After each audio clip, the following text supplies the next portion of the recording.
देवभूमि ने रचा इतिहास।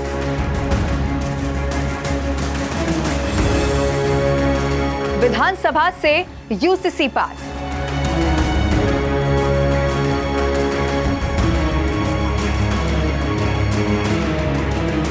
यूनिफॉर्म सिविल कोड लाने वाला आजाद भारत का पहला राज्य बन गया है उत्तराखंड। लेकिन क्या उत्तराखंड है ट्रेलर और देश के लिए पिक्चर अभी बाकी है?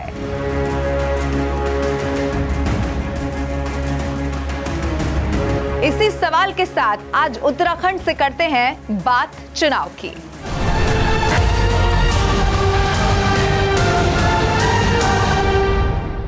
यूनिफॉर्म सिविल कोड, समान नागरिक संहिता या और सरल भाषा में कहूं तो हिंदू, मुस्लिम, सिख, ईसाई आपस में है भाई भाई। तो फिर कानून एक ही परिवार के लोगों के लिए अलग अलग भला क्यों हो? बस इसी सोच के साथ आ गया है यूनिफॉर्म सिविल कोड।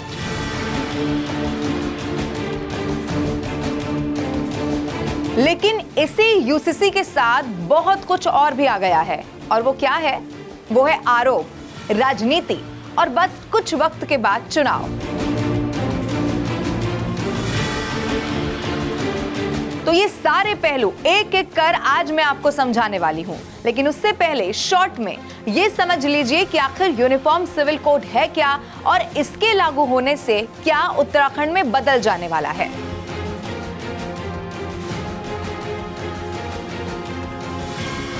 अब आपको मैं सरल भाषा में समझाऊंगी और इसी के लिए कुछ पॉइंटर्स मैंने तैयार किए हैं जिससे यूनिफॉर्म सिविल कोड का A to Z क्या है ये अब मैं आपको समझाने वाली हूं।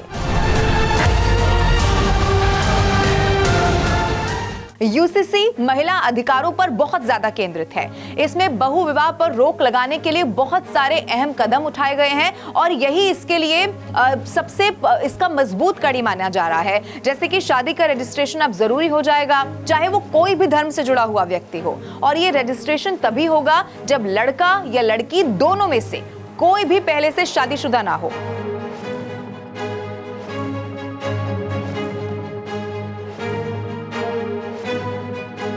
एक पत्नी या पति के जिंदा होने पर दूसरी शादी की इजाजत इसमें नहीं होगी, और अगर यूनिफॉर्म सिविल कोड के ही कानून के तहत तलाक पहले हो चुका है, सिर्फ इसी केस में दूसरी शादी का रजिस्ट्रेशन आप करा सकते हैं। अब तलाक के लिए भी कुछ इसी तरह के कानून होंगे और जिसका पालन करके ही जो तलाक आपने लिया है वो मान्य हो सकेगा। अब वो क्या है मैं आपको बताती हूँ।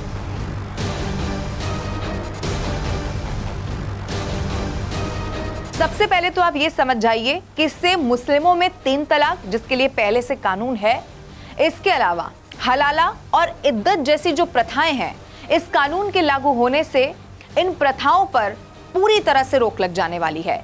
अब यूसीसी बिल में तलाक को लेकर बहुत स्थिति साफ कर दी गई है। इसमें साफ किया गया है कि अगर असाधारण कष्ट की स्थिति नहीं है तो इसे छोड़कर कोर्ट में तलाक की कोई भी अर्जी तब तक पेश नहीं की जा सकती है जब तक कि आपकी शादी को हुए 1 साल की अवधि ना पूरी हो गई हो। अब तलाक के लिए पति और पत्नी को इस यूनिफॉर्म सिविल कोड के जरिए समान अधिकार देने का भी नियम बनाया गया है। अब लिव इन रिलेशनशिप के लिए रजिस्ट्रेशन को बहुत जरूरी कर दिया गया है और ये सबसे जरूरी इसका पहलू है।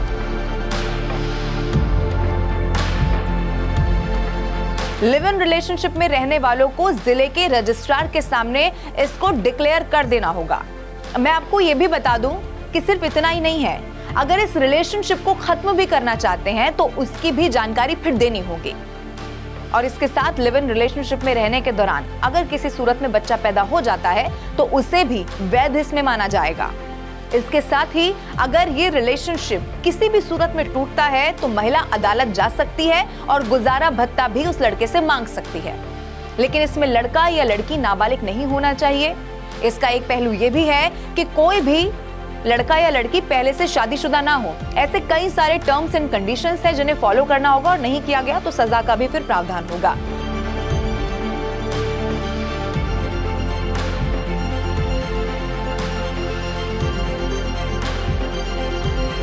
अब यूनिफॉर्म सिविल कोड में लड़कियों को भी लड़कों के बराबर ही विरासत का अधिकार देने का प्रस्ताव रखा गया है। अब मैं और सरल भाषा में हिंदुओं के लिए समझाऊं तो बिना वसीयत के मरने वाले व्यक्ति की संपत्ति सबसे पहले उसके वारिस बेटे, बेटी, विधवा पत्नी, माँ और पिता के नाम होगी। और किसी केस में मान लीजिए कि इनमें से अगर कोई नहीं है तो फिर भाई, बहन, भाई की बेटी, भाई का बेटा, बहन की बेटी या बहन का जो बेटा होगा उससे उत्तराधिकारी इस वसीयत के लिए बना दिया जाएगा। अब मुसलमानों में भी ये बदल जाएगा। अभी तक आपको मैं बता दूं कि महिलाओं को अपने पति की संपत्ति का लगभग माना जाता है कि 1/4 का ही जो हिस्सा है वो मिल पाता था। अब ये भी बच्चों की मौजूदगी के आधार पर तय होता था और मुस्लिम बेटियों का जो हिस्सा है वो बेटों की तुलना में आधा था। अब यूनिफॉर्म सिविल कोड के बाद ये नियम पूरी तरह से बदल जाएगा और इससे महिलाओं को भी, खास तौर पर जो मुस्लिम महिलाएं हैं उन्हें भी बराबरी का अधिकार मिल पाएगा। मैं आपको बता दूं, उत्तराखंड की 4% जनजातियों को कानून से बाहर रखने का प्रावधान किया गया है। अब मैं आपको ये भी बता दूं कि इस तरह जब एक कानून बन जाएगा तो कई सारे ऐसे नियम होंगे जो नए तौर पर लागू हो जाएंगे। लेकिन आपके लिए ये जान लेना भी बहुत जरूरी है कि भारत में सभी नागरिकों के लिए एक समान आपराधिक संहिता तो है, लेकिन समान नागरिक संहिता ये कानून अभी तक भी नहीं था। अब भारत का सामाजिक ढांचा अगर आप देखेंगे तो ये बहुत विविधताओं से भरा हुआ है। हालत तो ये है कि एक ही घर के सदस्य अलग अलग रीति रिवाजों को मानते हैं। अगर मैं आबादी के आधार पर आपको बताऊं तो देश में हिंदू बहुसंख्यक हैं, लेकिन अलग अलग राज्यों में जब आप जाएंगे तो हिंदुओं में ही धार्मिक मान्यताएं, रीति रिवाज, परंपराएं, इसमें आपको बहुत ज्यादा अंतर देखने को मिल जाएगा। लेकिन सिर्फ हिंदुओं में नहीं है, मुसलमानों में भी यही है। शिया, सुन्नी, वहाबी, अहमदिया समाज में रीति रिवाज और नियम एक दूसरे से अलग हैं, जबकि है तो मुसलमान ही। ईसाइयों के भी अलग धार्मिक कानून है। अब समान नागरिक संहिता लागू होते ही जो अलग अलग नियम हम देख रहे हैं ये पूरी तरह से खत्म हो जाने वाले हैं।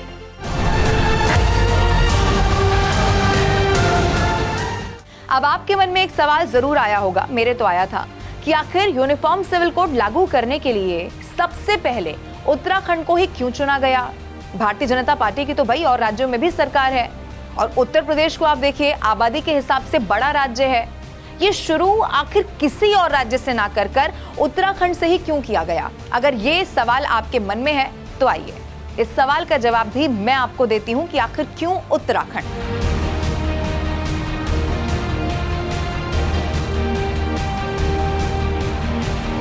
अगर उत्तराखंड की मैं बात करूं तो यहाँ की आबादी में मुसलमानों की हिस्सेदारी लगभग 14% है, जो कि उत्तर प्रदेश जो बड़ा राज्य है उसकी तुलना में लगभग बताया जाता है 7% कम है। अब उत्तराखंड में सबसे पहले यूसीसी लाने की एक बड़ी वजह यह है कि एक छोटा राज्य है। दूसरी बात क्या है कि ये एक तरह से हिंदू स्टेट है। यहाँ 4 धाम है, देवस्थली है, देवभूमि है, एक तरह से ये हिंदुओं का गढ़ है।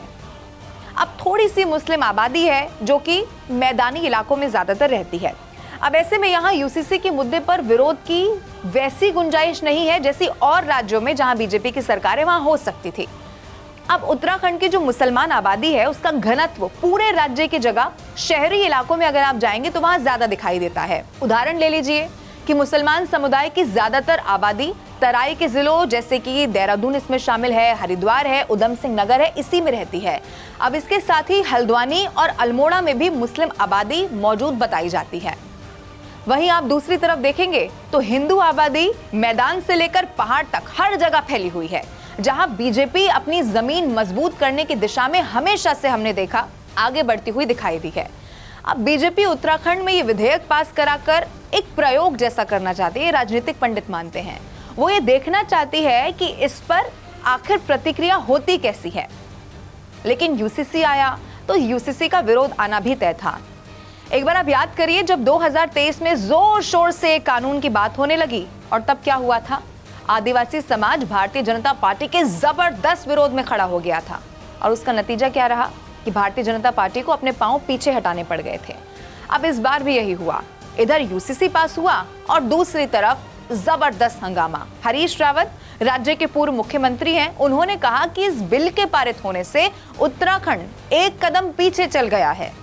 लेकिन सिर्फ हरीश रावत तक ही ये बयानबाजी सीमित नहीं थी।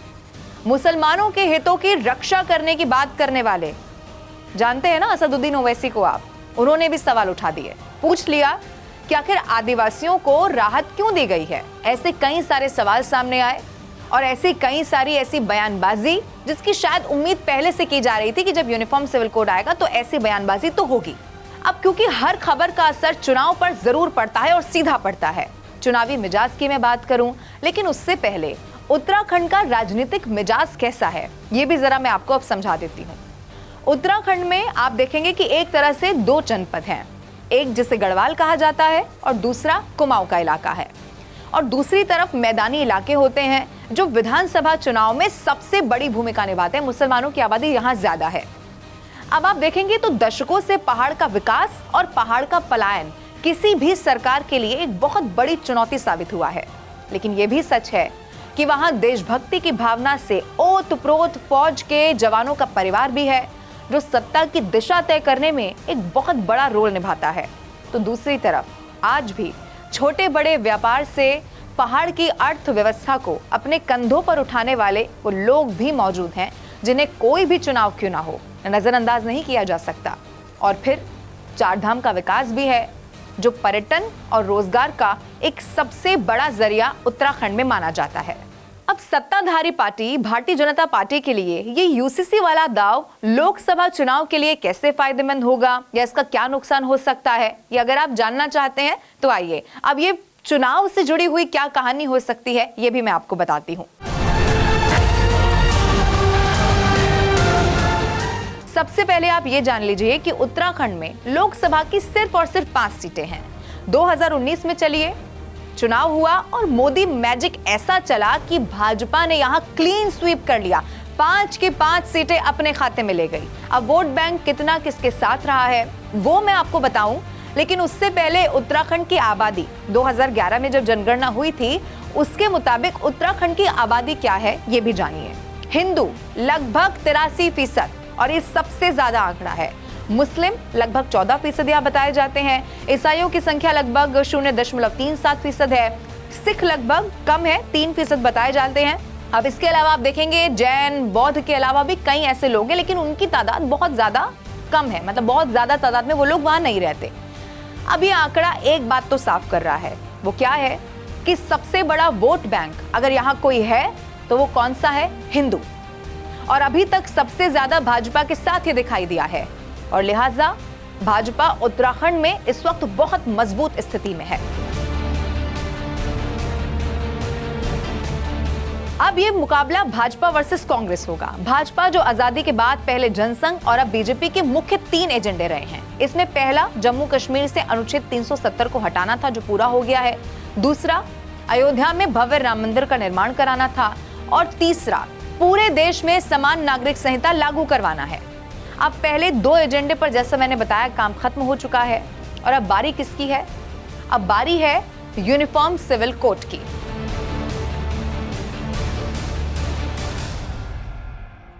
अब राजनीतिक विश्लेषक ये मानते हैं कि धर्म और लिंग भेदभाव से परे हर वर्ग समुदाय की महिलाओं को मिलने वाले जो समान अधिकार होते हैं उनसे महिला सशक्तिकरण का एक नया युग तो प्रारंभ होगा ही। साथ में अब तक हिंदू मतों तक सीमित रही भारतीय जनता पार्टी अब मुस्लिम समुदाय की आधी आबादी यानी कि महिलाओं को रिझाने के रूप में इसका बड़ा लाभ लेती हुई दिखाई पड़ सकती है। लोकसभा चुनाव से पहले इस संहिता को लागू करने के प्रयासों के राजनीतिक निहितार्थ कुछ यही इसी दिशा में संकेत दे रहे हैं। अब कांग्रेस भाजपा के सामने मुकाबले के लिए होगी वहां की बड़ी विपक्षी पार्टी यानी कि कांग्रेस।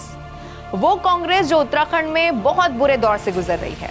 पिछले 2 बार के लोकसभा चुनाव 2014 और 2019 एक भी सीट अपने खाते में नहीं ला पाई है।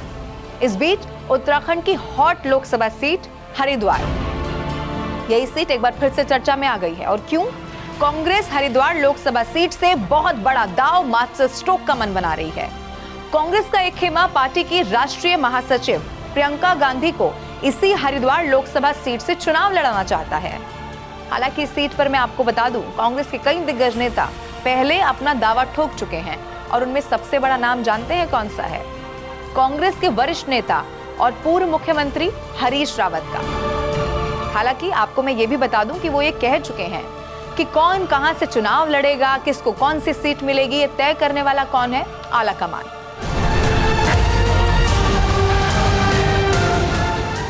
अब सारा सियासी नफा नुकसान देखकर ये तो तय माना जा रहा है कि भाजपा अपने सबसे बड़े और नंबर 3 वाले एजेंडे की तरफ आगे बढ़ रही है। और एक तीर से दो निशाने यूं भी हो चुके हैं कि इस बार के चुनाव प्रचार में जो वादा किया वो निभाया, इसे भारतीय जनता पार्टी दोहरा सकेगी। अब दूसरी तरफ कौन है? वो विपक्षी पार्टियां हैं जो उत्तराखंड में अपना सूखा खत्म करने की पूरी तैयारी में है।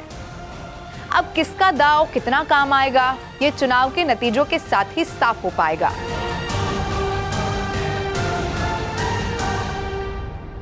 और हाँ, इन्हीं चुनावी नतीजों तक मैं फिर मिलूंगी आपसे अगले एपिसोड में किसी और राज्य की सियासी गणित लेकर, और एक बार फिर से हम करेंगे बात चुनाव की। Thank you so much. I will see you again.